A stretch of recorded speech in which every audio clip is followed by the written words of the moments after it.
Theo hadn't heard the knock at first, not over the crackle of the old police band radio. He still kept running, out of habit more than hope. It was nearly midnight in Ashlow, Montana, and his cabin sat 3 miles off the county road, tucked behind a ridge of pines no one bothered to climb. The knock came again, soft but steady. He opened the door to find a man standing there, soaked, bleeding from the temple, clutching something wrapped in canvas. "Car broke down," the stranger rasped. "Didn't know where else to go." Theo didn't ask questions. He just stepped aside. He wasn't the kind of man who feared strangers. In 35 years, he'd run into worse things in burning buildings than in backroads shadows. He handed the man a towel, a glass of water, and set an extra blanket by the fire. He didn't know it yet. But he'd just opened the door to something irreversible. As the stranger warmed his hands by the fire, Theo noticed the canvas-wrapped bundle wasn't just damp, it was humming, faintly. Not electric, not mechanical. Almost like a pulse. "You sure you're not hurt worse?" Theo asked, nodding at the blood crusted in the man's hairline. The stranger shook his head, then looked up, eyes too alert for someone just in a wreck. "You got a phone?" he asked. Theo shook his head. "Closest lines in town." The man didn't seem surprised.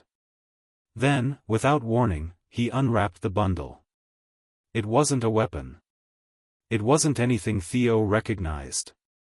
A small metal box, no bigger than a toaster, sat inside, black, smooth, pulsing with soft red light. The air shifted. The radio crackled, then died. The light overhead dimmed, as if the thing drank electricity. Theo stared. "What is that?" The man answered softly, "It's why they'll come looking." Before Theo could speak, the cabin's windows fogged up, every pane at once, as if something outside had dropped the air 10 degrees. Then came the sound. Not boots. Not tires. Just silence folding in on itself. The stranger snapped the canvas closed. "Too late," he whispered. They tracked the resonance. Theo instinctively stepped between him and the door. Old training, still intact. "Tracked what?" The man didn't answer. But outside, a low hum began to vibrate the walls, like a cello string stretched too tight. Theo moved to the front window. No headlights. No vehicles. But shapes, 3 of them, stood at the edge of the tree line. Not moving. Not blinking. Just watching. The stranger stepped closer.